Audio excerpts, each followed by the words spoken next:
Hi, everyone. My name is Christina Bowser, and I'm the training director here at Extended Disc. And I have dragged back into webinars with me after a little break. We gave him a little break, but we're dragging him back. It's my colleague, Marku Kapanen, president of Extended Disc. Hi, Marku. Hi, Christina. Good to see you. Welcome back. So today is the start of 2021. We're going to have some different webinar series, and this one is focused on our sales webinar series. And today our topic is going to be employees can make or break a company. Do you have the right talent? We will be recording this webinar, and we'll be putting it on our YouTube channel as well as our extendeddisc.org website. 15 minutes, going to blow by really quickly. So as much as we love your questions, we encourage you to put them in the Q&A section. If we have time to catch them live, we will. Otherwise, I promise you we'll follow up with you after the session is over. Our titles have just gotten longer and longer, right, Marku? So they're getting pretty long, yes. Yeah. So what about talent? How do we find sales talent? Well, hey, it is hard to find, but what we're talking about our webinar today is we are not really going to focus on hiring the talent. We are really going to see what do we do in the situation we actually have salespeople and want to make sure that they are successful and we have the right salespeople and the right sales roles.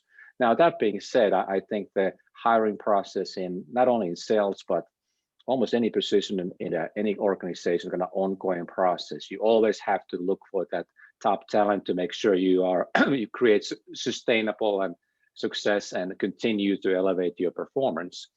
But Christina, when I look at the talent issue when it comes to sales and working with clients really across the world, one of the challenges that I often see happen is that our clients and many organizations are going to overlook really defining the sales process. We want to have successful salespeople who are selling a lot, but often we don't pay enough attention. What is the process that they should be following to create that selling success? And also, do our salespeople understand what that process is, and are they held accountable to that process? But if you go back to making sure we have the process, you really should be spending a lot of time and getting a lot of input from different individuals, people who are selling, sales managers, business owners, outside experts, to really make sure that we agree that we have a good sales process in place that's going to create success. Because when we are looking at the talent, if we don't understand what they should be doing and what kind of behaviors create success, and also what kind of competencies they need to have and experience and education and all of those things, if we don't know what we are going for, we are never going to get there. I think sometimes, and you and I have been asked this question more than we think we should, but people will say, okay, I get it. I get disc. I get there's different styles, but just tell me what style I need to hire. Do I need to hire a D? Do I need to hire an S? Yeah, How do we respond to that? Well, really, it's no matter whether it's selling or manager or any job role, there's no one ideal style. Again, I think you need to really understand first what creates success for you. Because what a lot of times happens is that, let's say you're a sales manager or a sales consultant, maybe for a specific sales role, for a specific organization, selling a very specific type of product or service to a pretty specific prospect base, certain behavioral style or certain competencies probably will create success. So it might be that, hey, in my view, when it comes to sales, it has to be DI styles. Those are the hunters. Those are going to be the individuals that will produce results and they will create success. Well, it might be true, and it probably is true. In fact, it is true for many sales roles, but there are also many, many sales roles and many industries and many, many examples that we could talk about that is not going to create success, because we have to look at things like how long is the sales cycle. These and I's tend to be more short-term type of individuals. They thrive on environments when you are moving fast. There's a lot of different contacts. Things happen quickly, but not every sales situation is like that. Some sales roles require more patience and follow through and focusing on details. And then the S and C styles can be much more successful because they have the behavioral tendencies that allow them to succeed in those kind of environments. You think about maybe a buyer is looking to spend $15 million on a piece of expensive machinery that's going to have a long-term impact for the success of their organization.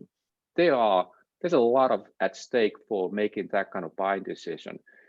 Maybe the SC behavioral style, even if you are not an SC behavioral style salesperson, but maybe the S&C behaviors will create success. So that's a kind of a long way to answer your question. There is no one ideal style. And we'll touch on a little bit about our competency assessments. There are no ideal competencies either for every sales role. It depends on what are the behaviors, what are the competencies required that create success for that specific sales role. By the way, in many organizations, when you have a lot of salespeople, not every salesperson sells the same product or service. So even within the same organization, there may be different sales processes, and they can very well be different kind of behaviors and competencies needed to create success in different sales role within that one organization. Yeah, I think you said it very well. It's just a reminder, not just in sales, but this helps us predict how a person prefers to do things. Like you said, it doesn't include your experience, your knowledge, etc. It also doesn't predict your success, nor does it limit you. It just helps us understand that you have certain preferences, in this case, in the sales process. But it doesn't talk or speak to your ability to do it. It just speaks to your preference. So, sometimes I say we think about certain styles that if you look at the D style here, they are the independent hunters. They are the goal-focused achievers. They are the competitive sellers. That's their preference, but it doesn't necessarily mean that they have the skills and the experience and the knowledge to be able to do everything that they feel they are comfortable doing. So this is about behaviors, and that's a really important differentiation from our ability to do something. Just like as a leader, we might want to be in charge, but we may not have the skills and the attitude to make the most effective leaders. But it gives us a starting point, kind of a grounding point for understanding how our salespeople prefer to do it, and then we can support them in their natural strengths, and whatever areas that they find challenging, we can also help them develop there as well. Yeah, absolutely, and that's why it's so critical to have that clear sales process defined, so you can begin to think about the behaviors needed to create success. And of course, we always have to remember this, Christina, is that even that, let's say we've done an excellent job in defining the sales process, we are really helping and coaching our salespeople to follow that, making sure there's no misunderstandings what we are talking about, what it means in practice, in everyday implementation of making that sales process become real and become alive.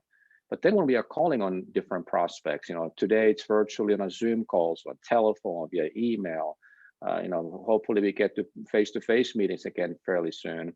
When we are having those type of sales calls, we really need to identify the behavioral style of the prospect, because if I repeat the same behavior, and we talked about this in many, many webinars about autopiloting, which we all love to do because it's easier, it's more comfortable, it doesn't take energy, we can just be ourselves. But being ourselves is often not the best thing to do.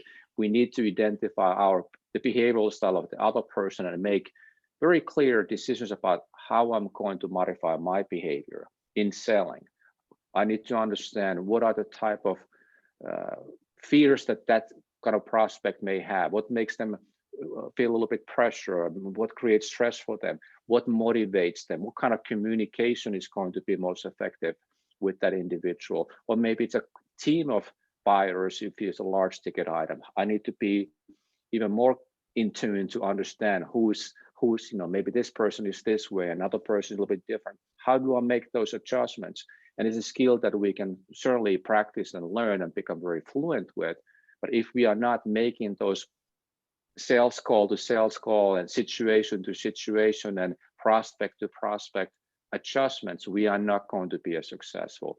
Of course, that is something we always need to keep in mind as well and help our salespeople to do that. Right. DISC is, as we always say, a reinforcement tool. It basically reminds us that what we do well, we need to do it consistently, and we don't sell in a vacuum. There's always some person on the other end of that sales process. So I want, Markku, for you to talk a little bit about some of the tools that are available so that our clients can help their clients, match their talent well. So I just pulled out 4 different types of reports that we have. Can you talk a little bit about each one? Well, we have lots of different tools, and if you divide them into 2 broad categories, one category is behavioral based, DISC theory assessments that are focused on sales behaviors.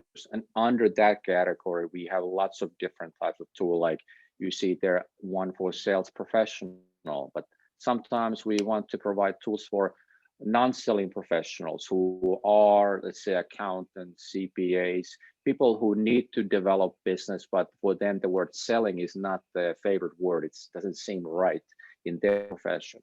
So we have the behavioral understanding, what are my behavior tendencies, my strengths and my development areas, and really create that roadmap to make those behavioral modifications we just talked about. We also have under the DISC umbrella, if you will, Christina, we have the Sales 18 tool.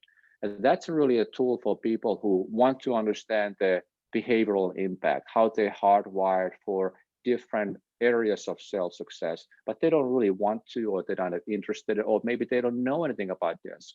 It provides our clients clear percentage match for different areas of sales, like prospecting or following the sales process, 18 different areas. And it can give you numbers like, hey, for prospecting, Christina, your match is 80%. Well, that would tell me, Christina, prospecting is going to be something that how you are hardwired, what are your comfortable behaviors, your behavioral comfort areas, you're probably going to do very well in prospecting.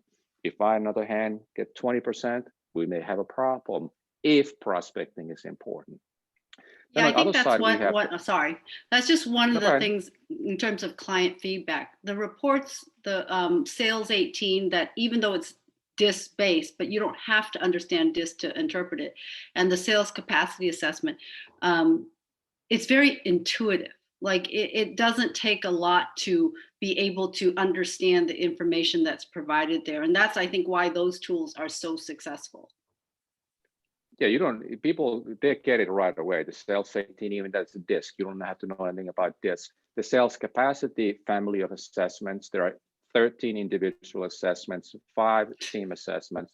They look at specific competencies, but they look at the same competencies that Sales 18 assessment does, like prospecting, bonding a rapport. I'm not going to list them all. We have a lot of webinars on the website if you want to learn.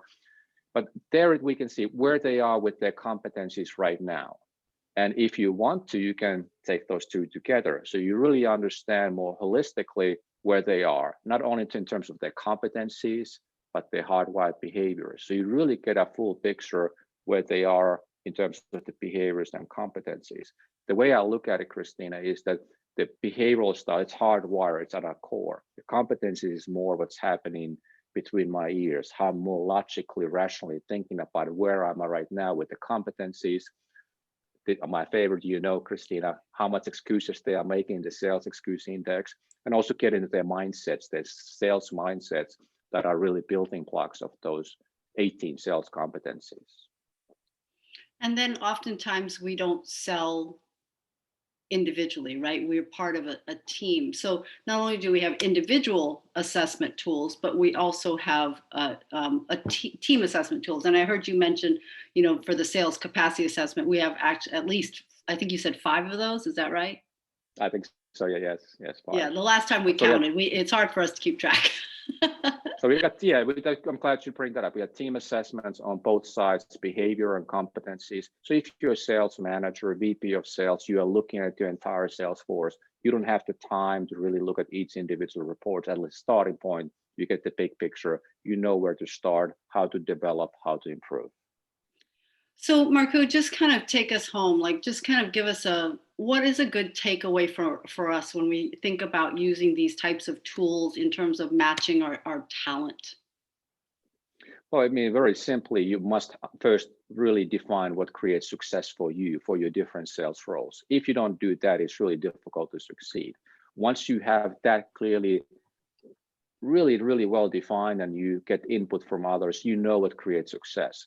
Now, instead of trying to make decisions based on your instinct and gut feeling, now you have tools like what we talked about here in the last couple of minutes to really match the behaviors and competencies to align with that to make sure you succeed. Last quick note, now when you find those successful salespeople, don't forget to pay a lot of attention how you actually keep them. Don't let them get away. Your competition will seek them out. Make sure you have a plan in place how to keep your top talent. All right. Thank you, Markku, for joining us today. Thank you, everyone, for joining us. We do have another webinar coming up tomorrow. It's part of our just general webinar series. It's called, Are You Entering or Re-Entering the Job Market? Tips to Get You Noticed. How do we build more confidence going into interviews? How do we set that competitive edge for us that makes us stand out? We'll talk about that tomorrow at 3 p.m. Central Standard Time. If you're interested in that webinar or any of our sales webinars, trainers webinars, general webinars coming up, go to our extendeddisk.org homepage and find the events tab and click on it, and it'll show you all the webinars coming up in the near future. Thank you guys all for joining us, and have a wonderful rest of the day. Thank you.